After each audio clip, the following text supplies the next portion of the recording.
This is the Roots and All podcast, here to help you get growing. Join us as we explore everything plant-related, both indoors and out, and provide the information you need to create your perfect green environment. Presented by Sarah Wilson. Hi, and welcome to this episode of the Roots and All podcast. Today I'm speaking to Jackie Currie, who's the holder of the National Collection of Alliums. As well as being an allium aficionado, Jackie makes up one half of Euphorbia Design with her partner Lorraine. They provide a garden design service that specialises in plant knowledge, and they work in the Surrey area of the UK. And as always, I'll put links to Jackie's work in the show notes.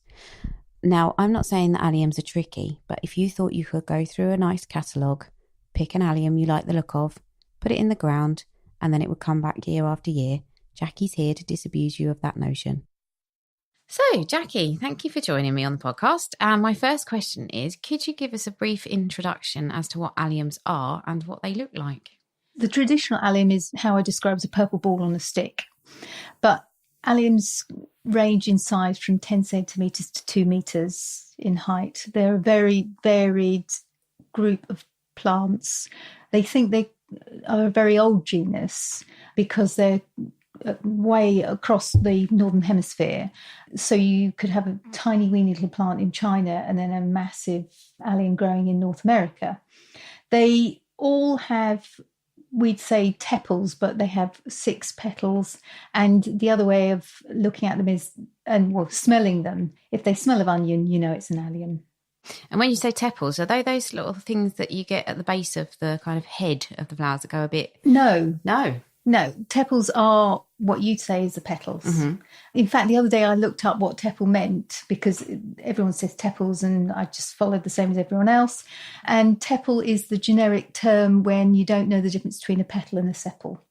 So what colours might we expect them to come in and what the kind of traditional height? colour is purple, but they range in colours. They come in white, pink, purple, lilac and yellow. There are some that they say are a sort of limey green, but there's no orange ones. Oh, and there are pink.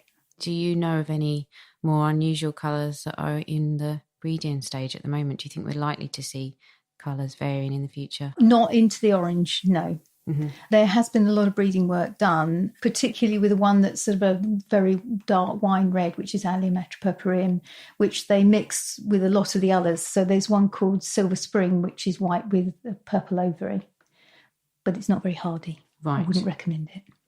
And what is the main flowering period for alliums? The traditional flowering period is end of April, May, and into early June. But alliums, you can have an allium flowering from March all the way through to October. So depending on the varieties that you choose, you could potentially... Yes, you can succession flower all the way from March to October. When should I be thinking about ordering my allium bulbs? Now. September's the time to order them, and the best time to plant them for the majority of them is October. There's some that I would recommend you plant right now, which are the ones that are called Ampliprasum, which looks and is the parent of the leek, but the rest October. But you can plant all the way to Christmas. I've done trials on Allium Purple Sensation. So I planted 10 in September, 10 in October, 10 November, 10 December, and then I tried 10 after Christmas. All the ones up to Christmas were perfectly okay. The one in January was a bit weak, did flower, but it was a very small and weedy flower. How early could you order them if you were raring to go? Usually if you order them in August, they'll come mid-September. And then don't plant them out as soon as you get them? Wait until October? Yes, you can do. Good. It won't do them any harm. Okay. And the other thing that I find sometimes if I don't get round to planting my bulbs, sometimes they can go a little bit squidgy or they can develop a little bit of mould on them. How can you combat that? You need to keep them cool and dry and don't have them in a plastic bag. They need to be in a bag with lots of holes. There's these sort of net bags or in a paper bag. That will help, but alliums are prone to viruses, so you're best to get them and plant them as soon as you can. But also check your bulbs when you buy them from a nursery. And if they look like they are diseased, you must send them back. in terms of growing conditions, do they all suit the same type of soil? I think I know the answer to this question because I had some in my garden that disappeared last year. So I suspect they weren't happy. That's the myth. So there is an allium for most growing conditions. So there's some that like clay and some that particularly like sand. And there's one that I grow, Allium willichii, which will even likes bog conditions. It will grow in normal garden soil, but thrives in a bog condition. But the main reason your alliums don't work is how you treat them during the summer. So most people say, I bought these alliums, I planted them, and the first year they came up and they were stunning, and then the second year they disappeared. And that is because a lot of alliums need a dry summer rest. So what I do, I've split my alliums into 3 groups for gardeners. So there's the first group, which is the easy peasy ones, which you put them in the ground, you leave them, and they just do their thing every year. So it includes chives, but there are ones like Allium multissimum, Christophii, Spirocephalum. You put them in and you can just leave them. What you do need to do, though, is every 3 years is lift them and divide them, purely because the bulbs get so congested that the flower will get smaller and smaller because it just hasn't got the room to grow. Then you've got the second group, which is the group where year 1, it comes up, it flowers, and then that bulb then splits into 4, 5, maybe 6 smaller bulbs, are very similar to a garlic clove. And those need to be lifted, split up, replanted individually, but the following year they'll come up as leaves, won't flower, and then the year after the bulb will be big enough and you can have flowers on it the next year. So they flower alternate years. So what I'd say with those is the year they don't flower, plant ones that will flower, and then you'll have succession flowers year after year. And then the group, which in some ways is the most important group, which is the group that is what's causing all the confusion. They're the alliums that once they finish flowering, and as soon as they finish flowering, you need to lift them, dry them, and I call it baking, but what you need to do is you dry them off, clean off all the soil, and you put them in the greenhouse to heat up. The Dutch do it between 23 and 26 degrees. And this is what has caused all the problems. The Dutch growers, every year, they lift all their bulbs, they dry them, they bake them in the greenhouse for the summer, and then a percentage go off to be sold, and the other, a lot, are then put back in the ground for the following year as their stock plants. So it's knowing which ones you need to lift and bake and the ones that you can leave in the ground. $1 million question is, how do you know? So I've had to do through trial and error. What I initially did is I worked out why my alliums are failing and what I needed to do. And I thought, it can't be that. It really can't be that. And I thought, well, the only thing I can do is to go over to Holland and speak to them. So I went over to Holland, spoke to the growers who thought I was slightly mad and said, yes, well, we just lift all our bulbs, dry them, bake them, regardless of which type it is, other than the ones that need to be kept moist at all times. So you wouldn't do that to a chive, you wouldn't do it to senescens or lusitanica or the sort of clump-forming group. And so I tried to find someone to help me who must have already done the research. Someone must have done it. And no one had. So I had to literally trial and error. So what I do is I would pick 10 of one type. So I'd do a row of 10. Year 1, wait for them to all come up. At the end of year 1, once I knew they'd all flowered once, I'd lift 5, dry them and bake them. So I know that I'd keep, I still had some stock plants.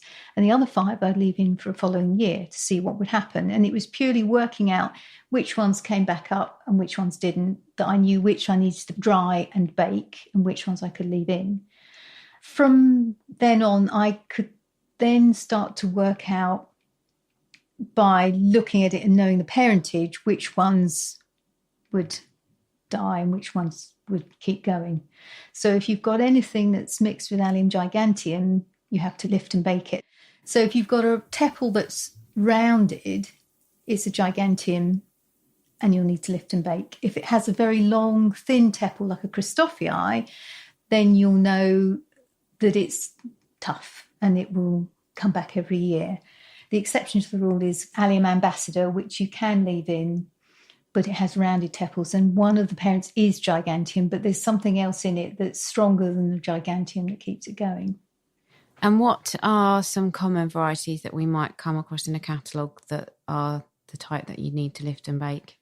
There's one that I'd say don't even bother lifting and bake it. You won't be able to keep it going, but is beautiful, is Allium atropurpureum, which is that lovely shuttlecock shape and wine red.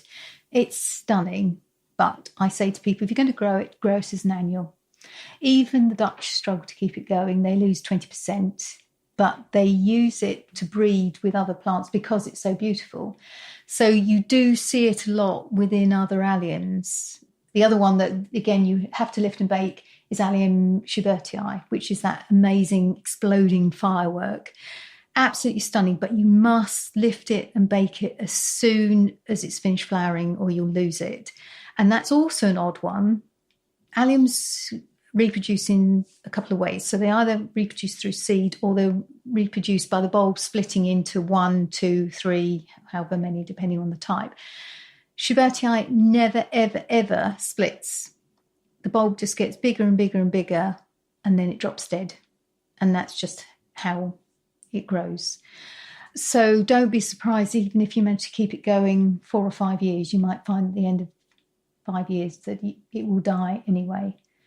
And it also hates being grown in a pot, Schubertii. It's particularly troublesome. Going back to Allium atropurpureum, the reason that it is tricky to keep is its summer rest needs to be at a very high temperature because it comes from Iran, Iraq area where it gets incredibly hot and dry in the summer. And we can't really even replicate those conditions in your own greenhouse. I think probably one that's very eye-catching in the catalogues is the Coryllium. Is that lift and bake? Yes. So all the pretty ones. Yeah.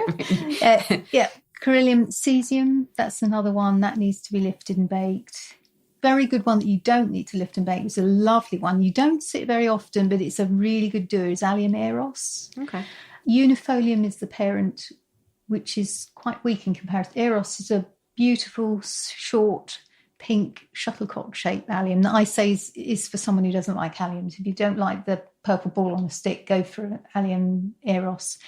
The bulb is a bit odd because it looks like a little white amoeba. Doesn't look like a traditional bulb. And normally you say when you plant a bulb, you plant it pointy side up. Well, the pointy bit on Allium eros is the basal plate where the roots come from. So you put pointy side down and the side that the leaves come up is completely flat. And the first time I got some, I looked and thought, I don't know how to plant it. I don't know. I can't tell one end from the other. But you'll soon see. It's a very good front of the border allium, comes from North America. Plant them in groups of a minimum of 5. End of the first year, what will happen? This little amoeba splits into 2. And those bulbs, then you've got 2 new flowering alliums. So that after a couple of years, you've got quite a nice clump. So what happened with mine, which again I think is what some alliums do, is mine, because I'm lazy, I just left all the seed heads around my border.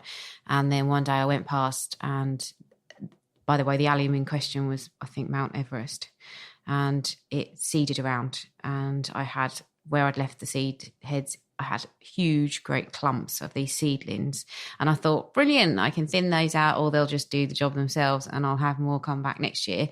And then they just disappeared. So I don't know what happened again. Mount Everest is the one I recommend. It's a good white. Oh, it was a beautiful allium. It just disappeared. It just never came back. I wonder if you may have thought you'd bought Mount Everest and you'd been actually given Mont Blanc. Mont Blanc is notorious for not lasting very long. You wouldn't have to lift and bake it. Mount Everest, I've never had a problem with. I leave mine in and they come back every year. We won't go into details to where I bought them from, but from what you were saying, it could be that sometimes you'll get bulbs that are mislabelled and not what you think they are, and that's not just alliums, that is across the board with bulbs sometimes. Yeah. Okay, well, that's interesting. But some alliums do seed around if they're happy, don't they? Yes, and they you can do. end up with quite a few. Yes. Are there any that are particularly prone to doing that? Majority of them will do that. I don't have a problem with it. My